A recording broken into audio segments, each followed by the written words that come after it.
আল্লাহ বললেন ভালোবাসারে তৈরি করার পরে আমি 100 টুকরা করলাম। চিল্লায় বলেন কয় টুকরা? 99 টুকরা ভালোবাসা আমি আল্লাহ নিজের মধ্যে রেখে দিলাম। 1 টুকরা ভালোবাসা গোটা বিশ্বের সবার মধ্যে আমি ভাগ করে দিলাম। এজন্য আল্লাহ ডেকে বললেন, গোলাম আমি যে তোদের কত ভালোবাসি তোর ধারণা নাই। চোখের পানি ছাড়, গুনার কথা স্মরণ কর, তওবা কর। তওবার মতো তওবা করলে সব গুনাহ মাফ করে দিতে পারে কে? বিশ্বনবী বলে আমার কোনো গুনাহ নাই, তারপরেও প্রতিদিন 70 বারেরও বেশি আমি তওবা করি। আল্লাহে ইন্নী আস্তাগফিরুল্লাহ ওয়া আতুবু ইলাইহি আকসার মিন 70 মাররা। Could you imagine that? কল্পনা করছেন কোনোদিন যে নবীর গুনাহ নাই, ওই নবী তওবা পড়ে প্রতিদিন 70 বার, আকসার 70 বারেরও বেশি। আমার পড়া দরকার কয়বার? আপনার পড়া দরকার কয়বার? বিশ্বনবী 70 বারের বেশি বললে আমাদের পড়া দরকার কয়বার? আর আমরা প্রতিদিন পড়ি কয়বার? কথা কন। আমাদের ভুল হবে, ভুল হতে সমস্যা নাই, ভুল হওয়াই মানুষের স্বভাব, কিন্তু ভুল হওয়ার পরে ভুলের উপর অটল থাকা যাবে না। শয়তান আর মানুষের মধ্যে এই মৌলিক পার্থক্য। শয়তান ভুল করে ভুলের উপরই আছে, ঠিক কিনা? ক্ষমা চায় নাই, কিন্তু আমরা সকালে ভুল করলে দুপুরে মাপ চাই কার কাছে? 19 সালে ভুল করলে 20 সালে মাপ চাই কার কাছে? মৃত্যুর আগ পর্যন্ত আমরা ক্ষমা চাইলে ক্ষমা করে দিবে কে? সব সময় 24/7 তওবার দরজা খোলা, 2টা সময় ছাড়া। ভালো করে মনে রাখবেন, মুখস্থ ঠোঁটস্থ যেন থাকে। 2টার সময় তওবা কবুল হয় না। চিৎকার করে বলেন কয় সময়? এক হলো বাদাল গরগরা, গরগরানি যখন আসে, মালাকুল মাউত যখন চলে আসে, মালাকুল মাউতরে যখন দেখে ফেলবেন তখন তওবা কবুল হবে নাকি? কথা কন। ফেরাউনের নাম শুনছেন? ওরা যখন আল্লাহ লোহিত সাগরে ডুবাইয়া পানি খাওয়াইতে লাগলো, পানি খাইতে খাইতে পেটটা হয়েছে এত বড়, আর পানি খাইতে পারেন। এরপর হাত তুলে কয় আনামিনাল মুসলিমিন। কোরআনের আয়াত, আনামিনাল, হাত তুলে কয় আমি মুসলমান। ফেরাউন না বলে মুসলমান, আমরা যাবো কই? কথা কও। ফেরাউন হাত তুলে কয় আনামিনাল মুসলিমিন। আল্লাহ কয় টাইম ইজ আপ, দেরি করছস। অনেক সময় দিলাম, অনেক সুস্থ রেখেছি, ক্ষমতা দিয়েছি, দাপট দিয়েছি, তখন যদি ঘাটটা নত করে, মাথাটা নত করে একবার ক্ষমা চাইতি, ফেরাউন তোরেও ক্ষমা করে দিতাম। কিন্তু সময় শেষ হওয়ার পরে আমি মুসলমানদের অন্তর্ভুক্ত বললে কোনো লাভ হবে নাকি? আল্লাহ বলল সময় নাই, সময় শেষ। কারণ মুসা আলাইহিস সালামের চাচাতো ভাই অনেক দাওয়াত দিল, জাকাত দে। কারণকে জাকাত দিব না, এই সম্পদ আমি কামাইছি, আল্লাহ দেয় নাই। মুসা আলাইহিস সালাম বললেন তাহলে আযাবের অপেক্ষা কর। আযাব চলে আসলো। আল্লাহ বলেন মুসা সেফ জোনে যাও, সরো, এখনই আযাব। ফাখাসাফনা বিহি ওয়া বিদারিহিল আরদ, পুরো ফাইয়ুমের জমিনটার আল্লাহ কাঁপিয়ে দিলেন, আর কারুনকে সহ পুরো সম্পত্তি তার জামিনের ভিতরে দাবিয়ে দিলেন। হাঁটু পর্যন্ত কারুন দেবে যায়, ভাবছে উঠে যাবে। কোমর পর্যন্ত দেবে যায়, ভাবছে উঠে যাবে। গলা পর্যন্ত যখন দেবে যায় আর সুযোগ নাই। কয় মুসা আমার সব সম্পত্তি তোরে আর তোর আল্লাহরে দিয়ে দিলাম, আমারে বাঁচা, আমারে সব সম্পত্তি তোর আর তোর আল্লাহ, আমারে খালি বাঁচা, চাচা আপন প্রাণ। আল্লাহ বলে সময় শেষ। তার মানে বাদাল গরগরা তওবা কিন্তু আর কবুল হয়? এই হলো একটা। নাম্বার 2, বাদা তুলুই শামস মিন মাগরিবিহা, প্রতিদিন চাঁদোলাতে সূর্য কোন দিক দিয়ে ওঠে? কথা কয় না? পূর্ব দিকে। কিয়ামতের আগ দিয়ে সূর্য আর পূর্ব দিকে উঠবে না, পশ্চিম দিক থেকে উঠবে। যেদিন প্রভাতে পশ্চিম দিক থেকে সূর্য উঠবে, ওই দিন থেকে তওবার দরজাটারে বন্ধ করে দিবে কে? তার আগ মুহূর্ত পর্যন্ত জীবনে যত গুনাহ করেছি, অন্যায় করেছি, চোখের পানি ছেড়ে ক্ষমা চাইলে ক্ষমা করবে কে? শয়তান আল্লাহরে চ্যালেঞ্জ দিছে, আল্লাহ তুমি আমারে জাহান্নামে পাঠাবা, আমিও তোমার বান্দা করে লয়ে একসাথে জামাতে ঢুকমু। একা ঢুকবো না, একা যাব না, তোমার বান্দাদেরকে সবগুলারে জাহান্নামী বানায়া তারপরে ঢুকমু। তোমারে চ্যালেঞ্জ দিলাম, একটারও জান্নাতে ঢুকাইতে পারবা? আল্লাহকে তুই আমার চ্যালেঞ্জ দিলি? আমি তো সব রাজার বড় রাজা, মহারাজা, আমারে চ্যালেঞ্জ দেশ, এত সাহস পাইলি কই? তুই আজীবন ওয়াসওয়াসা দিয়ে পাপ কাজ করাবি, একদিন তাফসীর মাহফিলে এসে আমার বান্দা ক্ষমা চাবে, আমি মাফ করে দেবো, তুই কি করবি?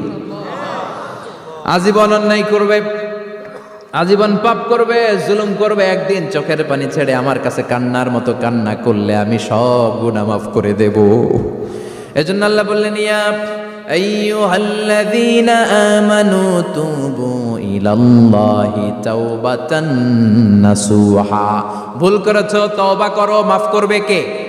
সাইয়েদনা আদম আলাইহিস সালাম ভুল করলেন, দুনিয়ায় এসে শত শত বছর কাঁদলেন, কিন্তু ক্ষমা হয় না। আল্লাহরে বললেন আল্লাহ কি করলে ক্ষমা পাবো বলো?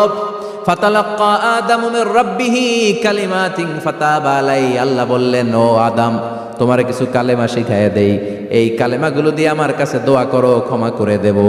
আল্লাহ শিখাইয়া দিলেন ও আদম দুই হাত তুলে চোখের পানি ছেড়ে আমার কাছে পড়ো রব্বানা, পড়েন রব্বানা যালামনা আনফুসানা ওয়া ইল্লাম তাগফির লানা ওয়া তারহামনা লানাকুনান্না মিনাল খাসিরিন। এটা শিখাই দিয়েছিল আল্লাহ।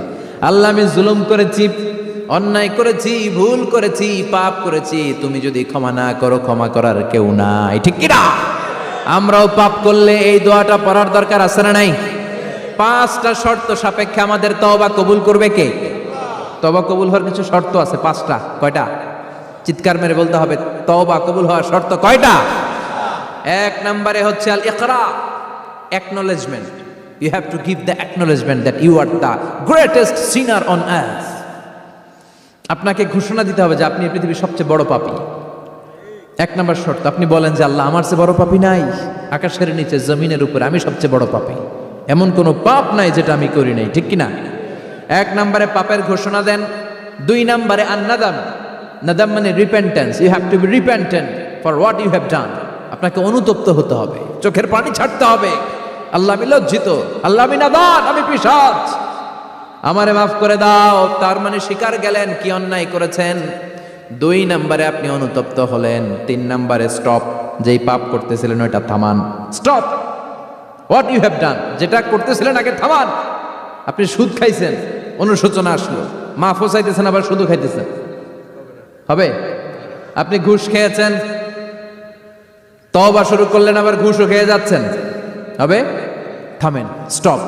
3টা গেল। 4 number to hate what you have done, ঘৃণা করতে হবে, যেই পাপটা করেছেন মন থেকে ওই পাপটাকে ঘৃণা করতে হবে। 5 নাম্বার শর্ত হচ্ছে to determine that you never repeat this sin again in your life. আল্লাহর ওয়াদা দেন, কমিটমেন্ট দেন যে আল্লাহ আমার জীবনে পারতপক্ষে এই পাপ জীবনেও করব না। চিৎকার করে বলেন ঠিক কিনা? তার মানে আপনি স্বীকার যান, তারপরে আপনি অনুতপ্ত হবেন, যে পাপ করেছেন থামিয়ে দিবেন, পাপটারে মন থেকে ঘৃণা করবেন, আর আল্লাহরে ওয়াদা দিবেন আল্লাহ আর করব না। এই 5টা শর্তের আলোকে তওবা করলে জীবনের সব গুনাহ মাফ করে দিবে কে? এজন্য আল্লাহ বললেন ইয়া আইয়ুহাল্লাযীনা আমানু তুবু ইলাল্লাহি তাওবাতান নাসুহা, তওবার মতো তওবা করো, সব গুনাহ মাফ করতে পারে কে? তওবা করবেন তো? রাজি আছেন? কবে করবেন? এই মুহূর্তে তওবা করলাম, এই মুহূর্তে আল্লাহর কাছে ক্ষমা চাই, আল্লাহ জীবনের সব গুনাহ মাফ করে দাও। আমাদের দেশে তওবা করার জন্য হুজুর লাগে, কথা কন, পিসা হুজুর, বড় হুজুর, ছোট হুজুর, হাফেজ সাহেব লাগে না? হাফেজ সাহেব, ইমাম সাহেব, এদের ছাড়া নাকি তওবা হয় না। না, এটা ভুয়া কথা। আপনি অনুতপ্ত হন, আপনি চোখের পানি ছাড়েন, আপনি আপনার রবরে বলেন, ক্ষমা করে দিবে কে? ইমাম সাহেব আসতে হবে শর্ত না, পীর সাহেব হুজুর এসে হুজুরের হাতে হাত রেখে তওবা পড়তে হবে শর্ত না। আপনার রবরে ডেকে চোখের পানি ছেড়ে ক্ষমা চান, ক্ষমা করবে কে? আর প্রতিদিন শতবার পড়তে থাকবেন আস্তাগফিরুল্লাহ। আওয়াজ করে সবাই পড়েন আস্তাগফিরুল্লাহ, আর জোরে পড়েন আস্তাগফিরুল্লাহ। বিশ্বনবী বলেন মান লাজিমাল ইস্তিগফার জাআলাল্লাহু লাহু মিন কুল্লি দিকিন মাখরাজা।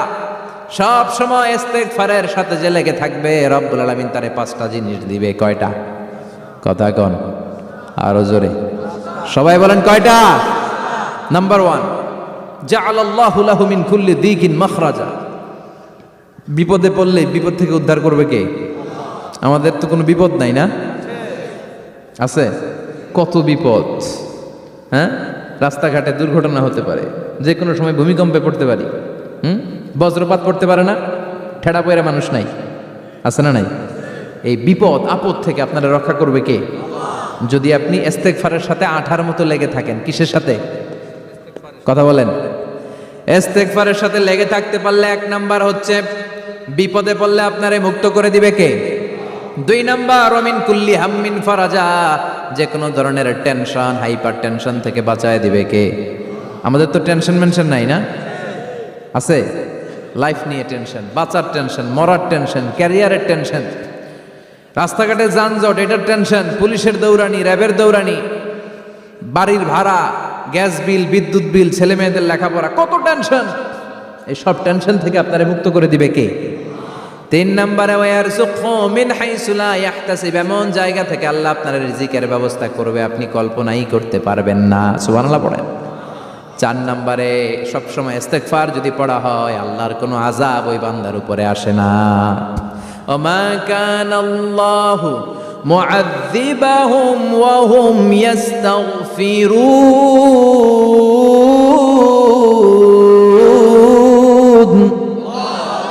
যতক্ষণ আমার বান্দা আমার কাছে ইস্তেগফার পড়তে থাকে আমার কোনো আযাব বান্দারে পাবে না।